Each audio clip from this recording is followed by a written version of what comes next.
Bom, na verdade esse tema, né, é recorrente, né? Muita gente me pergunta o que acontece porque nós temos tantos índices. E, na verdade, são metodologias, né? Por exemplo, o índice oficial de inflação é o IPCA, Índice de Preço ao Consumidor Amplo, que é perseguido, né, pelo Banco Central, né, fixado uma meta de inflação para os próximos 12 meses, né, no ano fechado, né, permanentemente se busca, né, atingir essa meta. Quem define isso é o Conselho Monetário Nacional.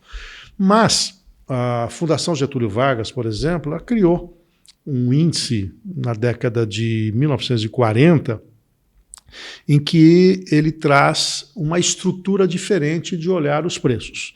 O mais conhecido à época era o IGP-DI, né, que é o IGP, Índice Geral de Preços, Disponibilidade Interna, que é calculada a inflação diária, mas quando sai a divulgação, ele pega o mês fechado, né, do primeiro dia do mês até o último dia do mês e compara com o mesmo período do ano anterior. Só que o mercado precisa ter um referencial quando você vai fechar o mês, né? Então, qual é a inflação do mês no dia 30, por exemplo, né, quando você está encerrando o mês? Por exemplo, o IPCA é divulgado entre o dia 9 e dia 10 do mês seguinte. E muita gente que opera o mercado financeiro fala, puxa, mas será que eu ganhei ou perdi para a inflação? Então, foram constituídas várias versões do IGP. Então, nós temos uma medida que é o IGP-10. O que é isso? É a mesma estrutura do Índice Geral de Preços, eu vou falar dessa estrutura já já, só que o período de coleta é entre o dia 11 de um mês até o dia 10 do mês seguinte. Então, se nós pegarmos o mês de março, ele vai começar a calcular do dia 11 de fevereiro e vai terminar dia 10 de março. Depois, em dia 11 de março até 10 de abril e assim por diante. Então, ele divulga o que a gente chama de prévia da inflação, a primeira prévia do IGPM. O IGP-DI, ele é do dia 1º até o último dia do mês. Então, ele vai pegar sempre o mês fechado. E tem o IGPM, que aí vai do dia 21 de um mês até o dia 20 do mês seguinte. Então, o IGPM, na verdade, ele retrata a inflação de 10 dias do mês anterior e de 20 dias do mês atual. 30 ou 31 dias, dependendo aí da composição do mês. Então, quando a gente fala do IGPM, nós estamos falando de preços do dia 21 do mês anterior até o dia 20 do mês. Então, vamos pegar o mês de fevereiro, 21 de fevereiro até 20 de março, 21 de março até 20 de abril e assim por diante. E compara com o idêntico período. Então, ele tem 2/3 do mês fechado, né? O IGP-10 é 1/3 do mês fechado, o IGPM 2/3 e o IGP-DI 3/3 do mês fechado. Então, a metodologia é essa. Agora, qual é a diferença do IGPM para, por exemplo, o IPCA? É que o IGPM, ou o IGP, de uma forma geral, ele tem 3 componentes básicos. Ele tem, antigamente chamava IPA, Índice de Preço por Atacado, agora chama Índice de Preço ao Produtor.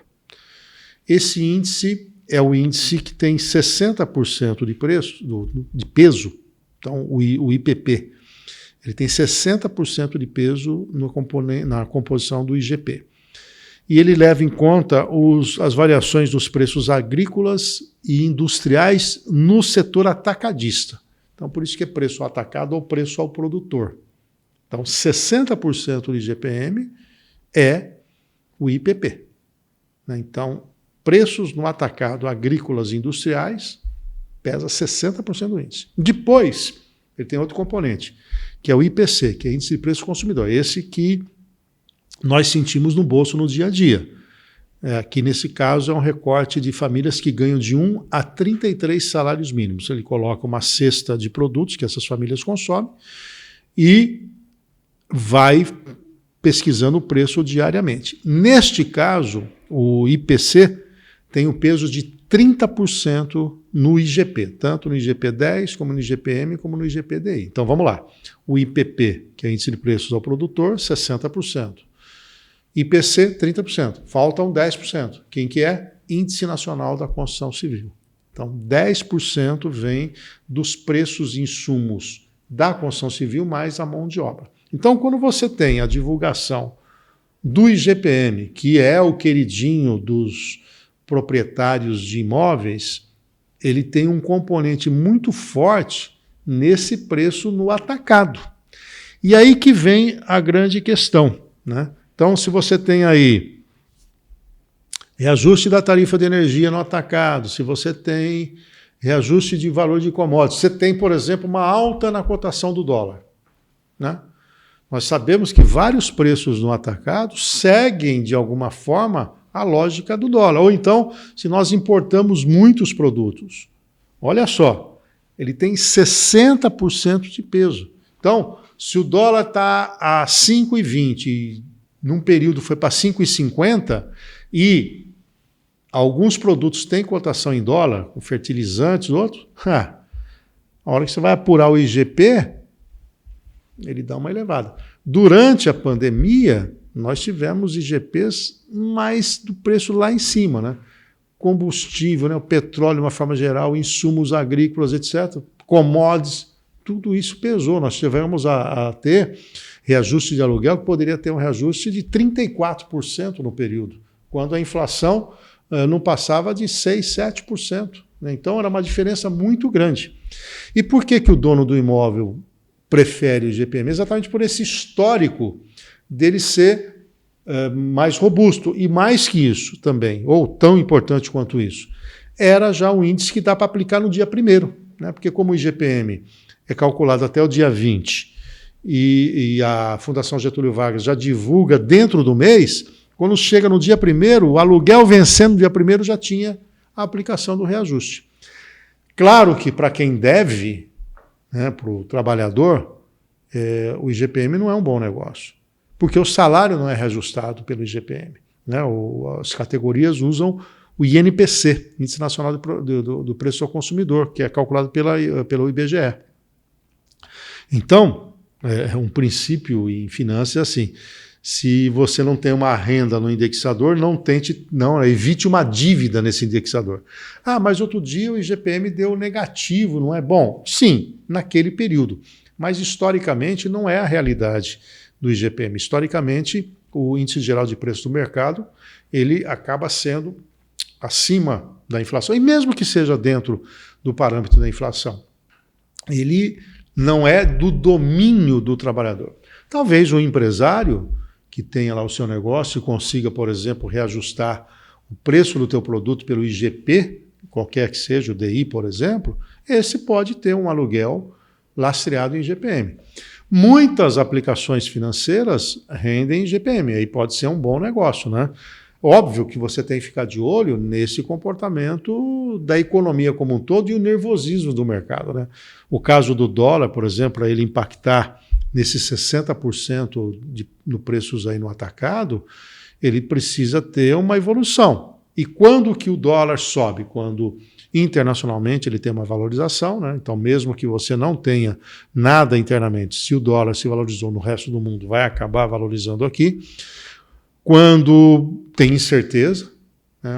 Quando você vive um ambiente de risco, é normal que os agentes econômicos protejam seu poder de compra e busquem moedas mais estáveis, né? Como é o caso do dólar. E no caso brasileiro, nós temos o chamado câmbio flexível. Então, se entrar muito dólar, a cotação cai, se sair muito dólar, a cotação sobe.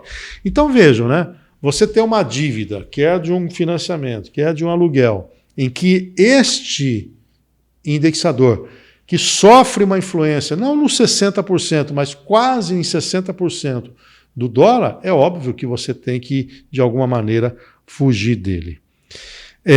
Também é fundamental entender que somente parte do IGPM reflete um índice de preço ao consumidor. Por exemplo, o IPCA, ele é puro para o preços ao consumidor.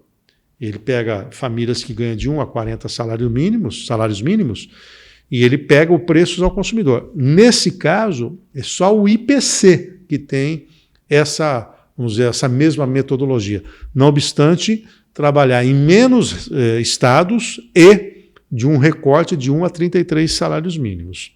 Então, O que nós temos que ficar de olho no IGPM é o quanto a economia está estável, e eu digo aí não é estabilidade só de preços, do ponto de vista dos seus fundamentos, da sua sustentação. Então, quanto mais a economia brasileira estiver vulnerável, quanto mais dúvidas existirem, mais incertezas, mais tendência de proteção em moeda estrangeira. Aqui pode impactar o IGPM. Agora, caiu o preço do petróleo internacionalmente, o preço das commodities estão mais comportados, ou seja, os preços agrícolas estão mais tranquilos, a tendência é que o IGPM caia. Já o índice da construção civil, também antigamente era calculado só na cidade do Rio de Janeiro, agora em vários estados, ele tem dois componentes básicos, né? Ele depende muito da negociação dos sindicatos, do comportamento do valor da mão de obra, e normalmente são reajustes anuais, e o componente importante que é o insumo para a construção civil. Aí uma nova justificativa durante a pandemia, né? Além do impacto do dólar, do petróleo, dos produtos agrícolas, das commodities, a construção civil também teve reajustes importantes no período, né? O fio de cobre, material de construção, cimento, etc. Então, durante a pandemia, mesmo pesando 10% no índice, o Índice Nacional da Construção Civil puxou muito o IGPM para cima. Então, em resumo, o IGP ele é DI quando ele é calculado no mês fechado, ele é o IGP-10 quando ele é calculado entre o dia 11 de um mês e o dia 10 do mês seguinte, ele é IGPM quando é calculado do dia 21 até o dia 20. Então, dá para perceber que o IGP-10 é uma pequena prévia do que vai acontecer no mês, o IGPM é uma prévia mais robusta do que vai acontecer no mês. Mas o que fecha o mês é o IGP-DI. Quando eu abro a série dos IGPs, vale tanto para o 10, como para o M, como o DI. 60% é o índice de preço ao produtor, aí produtos agrícolas e industriais no atacado, 30% de preços ao consumidor, famílias que ganham de 1 a 33 salários mínimos, cesta básica, produtos do consumo do dia a dia. Então é um índice de inflação mesmo, que concorre com o IPCA, com o INPC. Então 30% de peso e 10% vem da construção civil. Nesse caso, insumos da construção civil e mão de obra.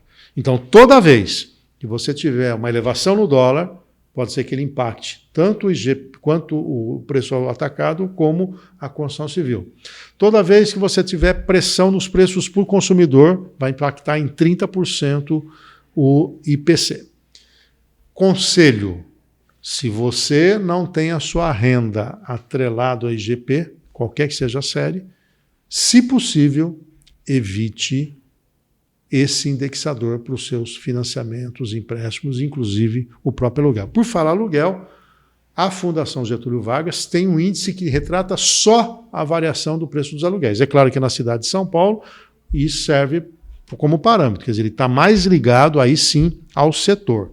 O IGPM não é um bom indexador para o consumidor, para o assalariado, para reajustar aluguel. Mas, como eu disse, o dono do imóvel prefere, por quê? Primeiro, ele já no dia 1º sabe qual é o patamar do IGPM, e outra, historicamente, por essa questão da pressão do dólar, dos preços internacionais, etc., esse índice, na maioria das vezes, nem sempre, mas na maioria das vezes, acabou sendo superior ao índice de preços ao consumidor ou à inflação oficial. Por sinal, tem alguns contratos de aluguel que chegam a colocar que é o IGPM, o IPCA, né, o INPC, aquele que for maior. Né? Isso requer uma avaliação de legalidade, né, nesse tipo de escolha. Mas, insisto, não é um bom indexador para o trabalhador, porque ele acaba não refletindo essa inflação e tampouco é parâmetro para reajuste do seu salário. Então fica aí o esclarecimento da série do IGP. IGP-DI, IGPM, IGP-10, 60% de preços ao produtor, preços no atacado, 30% de preços ao consumidor, 10% na construção civil. Entendendo as metodologias, quando você tomar uma decisão para investimento, para empréstimo, para contrato, você sabe qual a melhor opção que você pode ter. De preferência, para quem é assalariado, não use o IGPM para dívidas.